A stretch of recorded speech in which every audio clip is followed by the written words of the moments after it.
Julia Hoxha is co-founder and CEO of Zana, a German company developing conversational and voice AI solutions for healthcare. Her journey as a tech entrepreneur started at age 21 when she founded her first startup, followed by other ventures. She obtained her PhD at the Karlsruhe Institute of Technology and worked as postdoctoral scientist at Columbia University in medical informatics.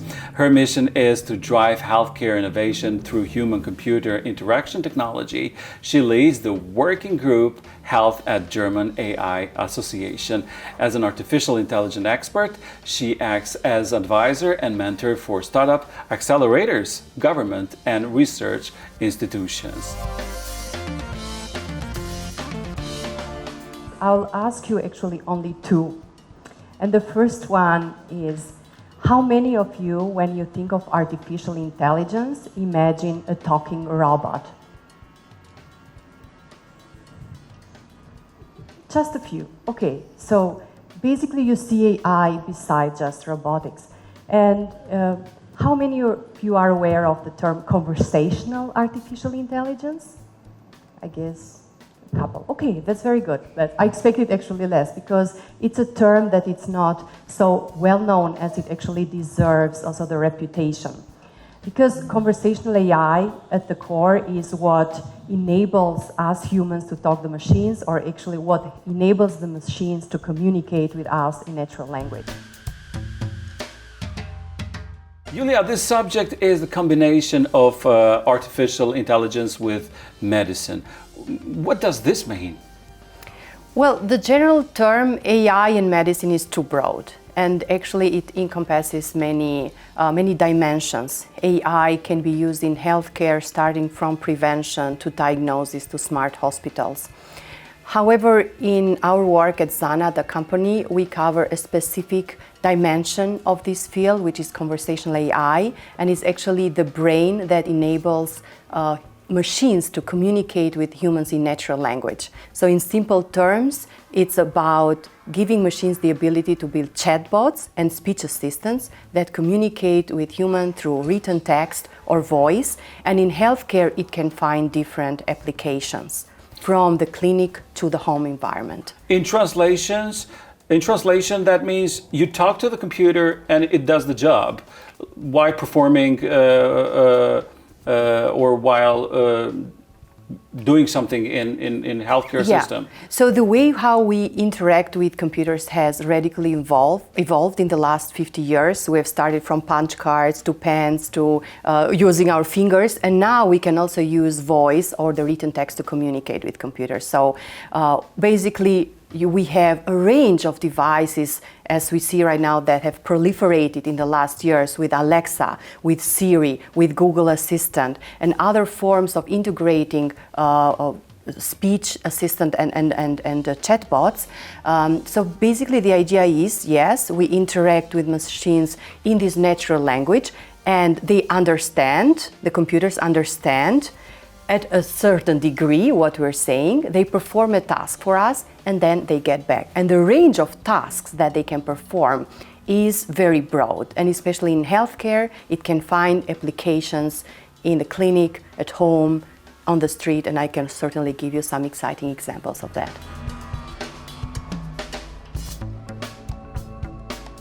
So I asked myself, what makes chatbot and speech assistant inherently appropriate and valuable and unique for healthcare? There is a combination, it's not just one feature, actually it's a combination of these 5 features that I would point as the most interesting. It's anonymity. We can talk to these machines, to chatbots and the voice assistant anonymously without them knowing who we are, and this privacy issue is very important, and we see how important it is, especially in sensible topics like mental health or sexual health. People are more willing to talk to these machines, and they're actually getting very good at it, even in therapy. Second is a real-time interaction, so they offer the possibility to interact simultaneously with many users and deploy it in everyday devices. They have a high degree of scalability. As I mentioned, they can be also embedded in devices that we use every day. The fourth one is personalization. They also offer a high degree of personalization by connecting them to sensors and to other devices. For example, in having ECG, in having heart frequency data, in measuring our steps, we are able to build context about users, about patients, and then these machines can use these context to learn and to adapt and to personalize the information that they offer according to the context. And the fifth one is personalization, behavior change. This is very important because we can build or we can train these dialogue systems, these machines in a way that they can target specialized interaction with the purpose of building healthier habits. This is also very important by recommending more physical activity or treatment adherence.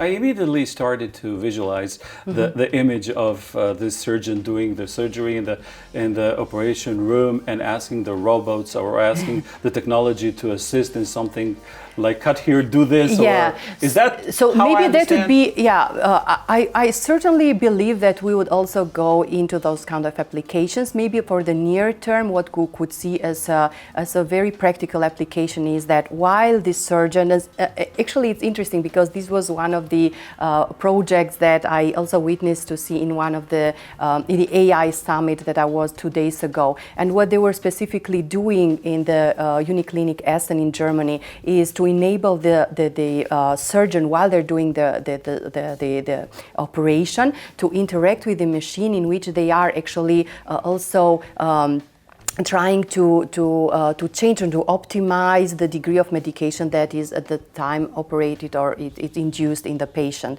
What they do right now, they have a human that basically is instructed by the surgeon to go to the machine, to this machine to operate to assist, to enter different values. And because the surgeon is doing an angiography, so like a heart, invasive heart operation, so basically what this technology enables is that the surgeon can interact directly with that computer, input the values, see if everything's okay, confirm, and then continue the operation while interacting with this machine. So this is one example.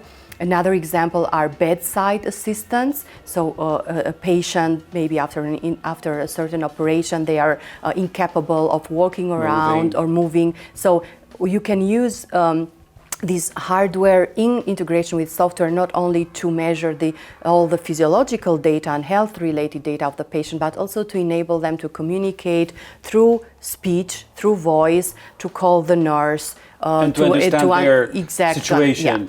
But with Zana, we are specifically at the patient-centric end of the solutions. Actually, it's especially for solutions at home, where the patients, especially chronic patients, are having a specific chronic disease, and through these digital assistants that are integrated in our everyday devices, in a smartphone or in a home device such as a smart speaker, they can interact in order to adhere better to their treatment, to comply better to their treatment, to get more information about the disease. If they have a certain implant incorporated, they can get the data and make sense out of the data through the interaction with the computer. So when you look at the overall market, the leading market is North America or in the use of this conversational AI system. Very interestingly, we have Asia Pacific region that is actually growing very fast, and Europe actually is not bad. It's actually the second biggest market, with UK leading and Germany after that. And very interestingly, when you look at the top verticals where these chatbots and speech assistants are applied, actually healthcare is in the top 5. And it's actually expected in the next 10 years to grow the fastest. So why is that? So I was researching, trying to find the answer, and there are at least three factors that are very important in influencing these increase at scale. The first one is the highest and increasing penetration of Internet of Things. So all the devices and the sensors that are connected to the Internet, You'll hear next also about IoTs in logistics, but here in healthcare, these are all the sensors that help also to collect physiological data, data about our health. But also all the devices and smartphones where we're able actually to deploy this technology in the everyday life. The second is an even stronger focus in patient engagement. Medicine, up to now, has not been as patient-focused as it is right now. And third, and luckily, an increasing number in chronic disease. Personally, I can't believe how fast the AI is improving people's lives and is having so much impact. It's actually present, it's not the future. And I would like to know how these healthcare institutions are accepting all these changes, not mentioning how hard their background, their educational level and is now on top of all this new technology. Is it helping or is a challenge for them? I think it's a mix of challenge and the difficulty of acceptance with, of course, a willingness also to understand what is the benefit and the advantages that we'll get out of using these new technologies. However, my experience so far has been that it's also depending a lot on the cultural setting, on the different countries, and also on the regulation and the healthcare systems that are in place in those specific countries. For example, in the US, we certainly see different dynamics. The healthcare system is more private-driven, so as long as you can prove cost benefits, you can penetrate the markets with a little bit more ease in transferring this innovation. We have also a different acceptance level in the Northern Europe. You can see that there is more innovation coming to the market. The population in itself is more acceptance. And then you have regions, especially such as Germany, they're much more conservative. They're very risk averse. You have very high regulations. So we are, let's say, fortunately or not, operating in German-speaking countries with our products, and we can see that it's not so easy to make them accept new technologies and change the routine. So you need also a lot of awareness. You need a lot of education also in the decision makers and also in the medical staff to accept these technologies. But I think it's also crucially coupled with the showing and illustrating the added value that they have. And this could be translated in the added value in the healthcare effects, the positive healthcare effects, but also financial, so costs. Because for example, in a country like Germany, everything is driven by statutory health insurance, so you have to feed in the system to be reimbursed in order to actually be operating in the market. So I think it's very fluid and depends a lot on the countries. There are some populations that are less risk averse, they're more acceptant to these technologies. We have made this experience, for example, with Netherlands, and there are some countries where everything about data protection, what the machines are knowing about us, what they're collecting, they're more aware, they're more risk averse, and there we see ourselves as those pioneers trying to enter the market with a little bit more difficulty. Usually when we think of this interaction with AI system, it's like, okay, you send a request and then you ask about the weather. So kind of very simplistic task, but actually they are changing the healthcare landscape in a far more reaching and more impactful way, which actually spans from the clinics, from the hospitals to the home environment. In the clinics, we have automatic speech recognition technology that is used as a virtual scribe. So while the doctor is communicating with the patient, they're hearing the conversation, they're capturing the concepts and also automatically documenting and putting it into EHR. There are like some big firms, actually one of them bought by Microsoft a little while ago, that they're actually also are at scale, deployed in the clinics and in the hospitals and doctor offices. It can be also, it's a bedside assistant by the patient where for now, there are also some very interesting and successful systems where the nurse can interact with them and just, while attending to the patient, can enter some data or add the diagnosis with vocal biomarkers. I will tell you a little bit more about it. They can help patients with speech and hearing difficulties. So in one example, this technology is able to dive into this voice bank, so database of voices and voice blending technology to create a unique vocal persona. So for someone with a speech difficulty, they're able to translate text to voice and have a voice. Or for those with also hearing difficulties to translate the conversations that I heard into text and that they can understand. Then they can transfer into, or they are used at home for doctor-patient communication, but also to increase patient engagement, because they offer us a way to navigate through this complex healthcare environment by having around-the-clock information, monitoring and controlling of symptoms, health tracking, and so on. And this technology is not being deployed only on Earth. In fact, it's also being deployed in the outer space.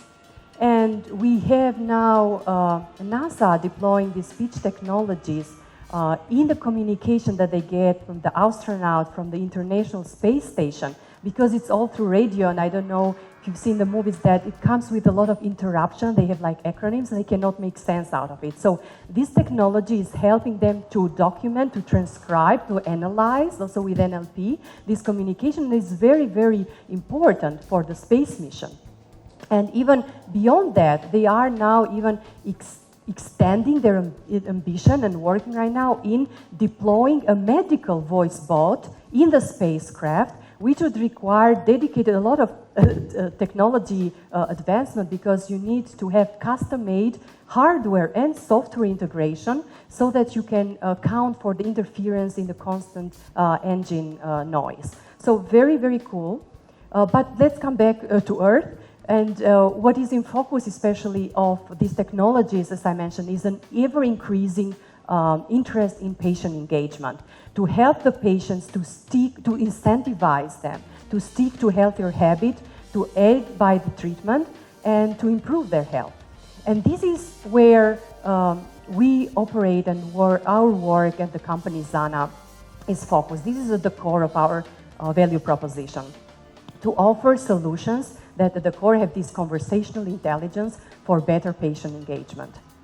So we have built a conversational AI platform, we call it, that at the core is what we call Zana Brain Engine. So it's the technology that allows to make sense of what the user is saying, if I can put it in very simple words. So once you have a request by the patient, it can be a symptom reporting or a question, we want to understand what they're saying, to detect what are the symptoms, the medical concepts, and then to find the right answer. We call it dialogue management, and then to return back a question. So this technology relies on heavy natural language processing methods that are trained over big corpora and medical knowledge. So building a good knowledge base is very, very important, and I'll get to what is the challenge there and how we deal with that. On top, we complement or we extend it with user functionalities that are dedicated to healthcare, and then we integrate it into what we call the digital companion. And a digital companion can be a web application or a mobile application, like an app. And how do we then deploy this digital assistant?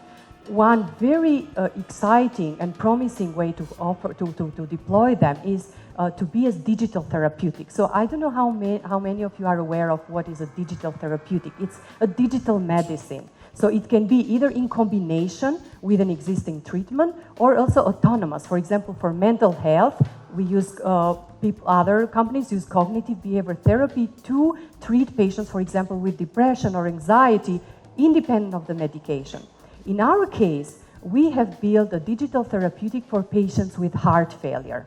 So they're already diagnosed with heart failure, they have a treatment, and what we help them through this integrated chatbot and speech assistant is, for example, to report their symptoms daily. We base actually this on a disease management program by the leading German Center for Heart Insufficiency, our partner in Germany, We help them to track their physiological data through the assistant, to fill out clinical questionnaires. So this is a very important field for patient-reported outcomes because it helps you to evaluate patient health over time. What very important is to build health literacy.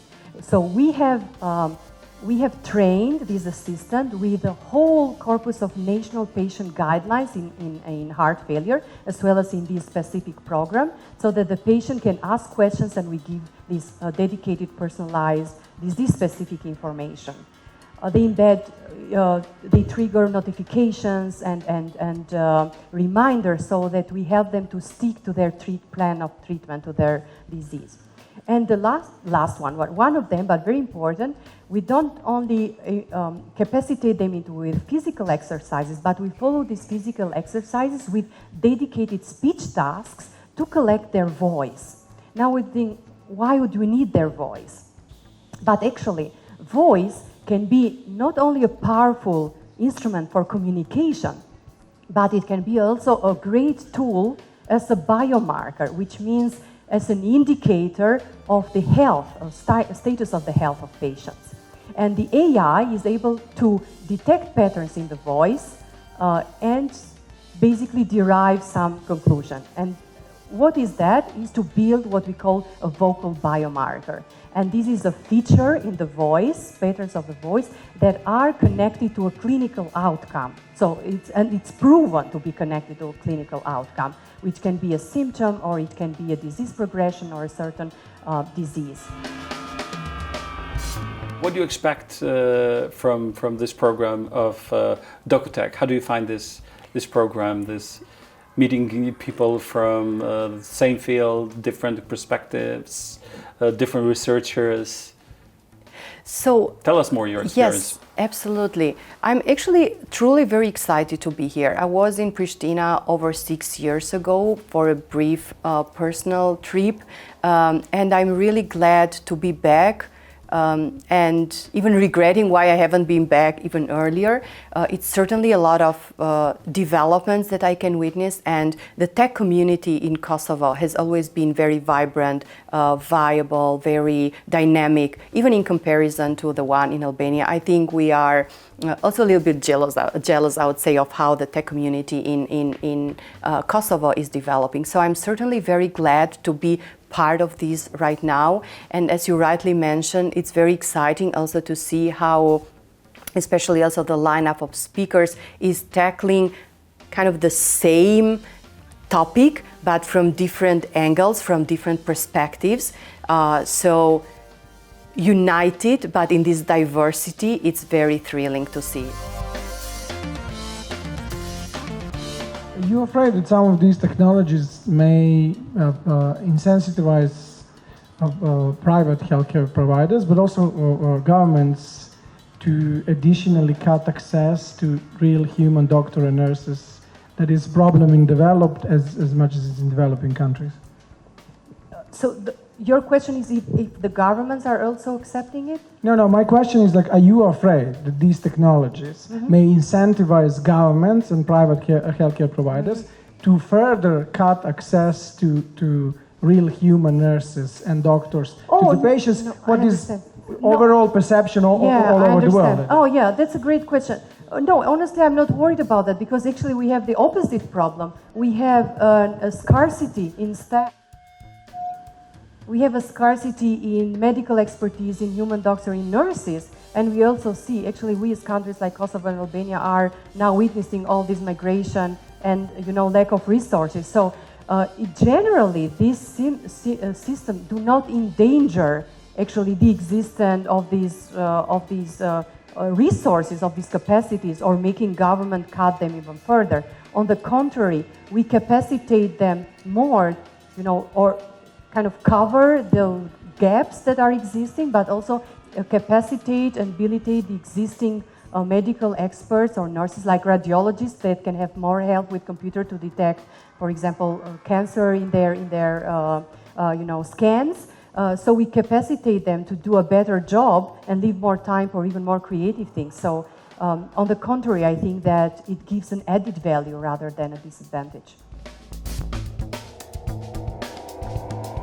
You were a young entrepreneur. You were 21 when you started all this. What would you say to young entrepreneurs that will join DOKU.TECH and will follow your speech? What would you say to them? What would you like to share with them? What is your encouragement? My encouragement would, I think what's important is to envision where you want to be, what you want to achieve, what kind of impact you want to make into the world, and not be afraid and dare to try different ways to achieve that. On the way, there are certainly many challenges, many hurdles that one can encounter. But as long as within yourself you have a clear light, I say in the end of the tunnel, and you can see that light and you can see how you project yourself to the future to make that impact through technology in the world, then stick to that plan and do not be afraid or intimidated to go through these challenges to realize that. So that would be more on the, let's say, on the philosophical and then the general perspective. On the more practical, pragmatic side, I would say what definitely helps, at least the way that I have been operating, is to be able to network, to connect with people of different sectors, different industries, especially in the industry that you're cooperating, to try to connect, for example, in our case, with clinical partners, so that you can complement your expertise with that of other partners or institutions that help you to build a better product that you can bring to the market. And my third suggestion or recommendation, especially for the tech entrepreneurs, when I look at that target group, what would certainly help is to have a global perspective in mind in building products and not a regional perspective only. I think what is or what can be seen as a disadvantage of building a company or tech in a small country can also turn into an advantage by saying, don't want to develop only for this country, only for this market, for this region, but because we are so small, let's build product with a global uptake, with a global perspective. And I think this is, by having this in mind, we're able to look at how we scale, how we grow, how we make a better impact. So having this global mindset as a tech entrepreneur is the advantage that we can use in order to make a stronger influence in what we are trying to give back to the world through our technology. Julia, thank you very much for being my guest. Thank you, it was a pleasure.